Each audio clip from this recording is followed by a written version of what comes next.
హైకోర్టులో Hyderabad cricket association కు ఎదురుదెబ్బ తగిలింది. హైదరాబాద్ క్రికెట్ అసోసియేషన్ లో జరుగుతున్న అక్రమాలపై సిబిఐతో ఎంక్వైరీ చేయించాలని తెలంగాణ క్రికెట్ అసోసియేషన్ వేసిన పిటిషన్ పై విచారణ జరిపింది.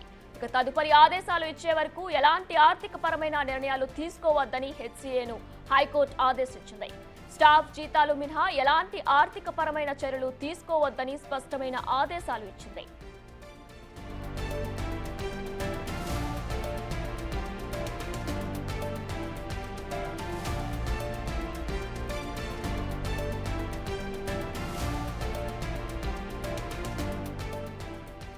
హైకోర్టులో హైదరాబాద్ క్రికెట్ అసోసియేషన్ కు ఎదురుదెబ్బ తగిలింది. హైదరాబాద్ క్రికెట్ అసోసియేషన్ లో జరుగుతున్న అక్రమాలపై సిబిఐతో ఎంక్వైరీ చేయించాలని తెలంగాణ క్రికెట్ అసోసియేషన్ వేసిన పిటిషన్ పై విచారణ జరిగింది.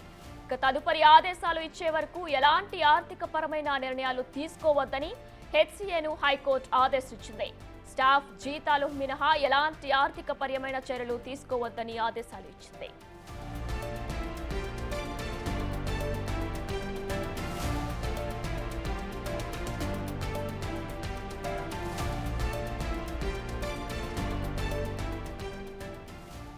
ఇదే అంశానికి సంబంధించి పూర్తి డీటెయిల్స్ మా ప్రతినిధి ఫోన్ లైన్ లో రానా అందిస్తారు. రైట్ రానా, అప్డేట్స్ ఏంటి?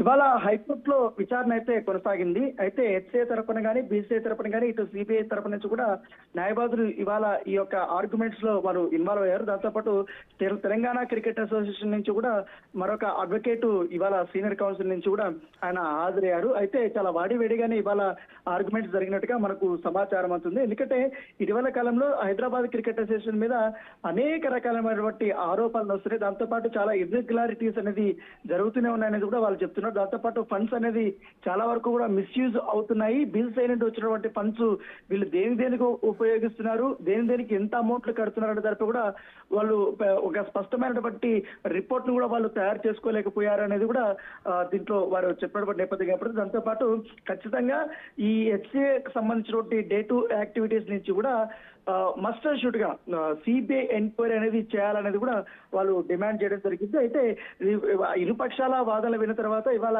ఇంటెమ్ ఆర్డర్ ఇచ్చినట్టుగా మనకు సమాచారం అవుతుంది. ఇక మీదటి నుంచి కూడా హైదరాబాద్ క్రికెట్ అసోసియేషన్ సంబంధించినటువంటి ఫైనాన్షియల్స్ ఏవైతే ఉన్నాయో డే బై సంబంధించిన ఖర్చులు, దాంతోపాటు ఈ స్టాఫ్ కి సంబంధించినటువంటి శాలరీస్ ఇవి తప్ప మిగతా ఏవైనా మేజర్ సంబంధించినటువంటి అమౌంట్స్ కానీ ఏమైనా ట్రాన్స్ఫర్ చేయాలన్నా ఎవరికైనా పేమెంట్ చేయాలన్నా కూడా కంపల్సరీ కూడా వాటినంతా కూడా పర్యవేక్షణ అనేది ఉండాలి. దాంతోపాటు తదుపరి ఉత్తర్వులు వచ్చేంత వరకు మీరు వాటినంతా కూడా ఫ్రీ చేయాలనేది కూడా హైకోర్టు ఆర్డర్ ఇచ్చినట్టుగా మనకు సమాచారం అవుతుంది. దాంతోపాటు ఈ మొత్తం జస్టిస్ సివి భాస్కర్ రెడ్డి ఇవాళ ఈ యొక్క పిటిషన్ ని విన్నటువంటి పరిస్థితి ఏర్పడుతుంది. ఇప్పటికే హైదరాబాద్ క్రికెట్ సంబంధించినటువంటి సెక్రటరీ పైన, ప్రెసిడెంట్ పైన అనేక ఆరోపణలు వస్తున్నాయి కాబట్టి ఇవంతా కూడా చర్యలు తీసుకోమని కూడా సిబిఐని ఆయన కోరినటువంటి పరిస్థితి కాబట్టి తదుపరి విచారణకి జూన్ కి అయితే వాయిదా పడ్డది.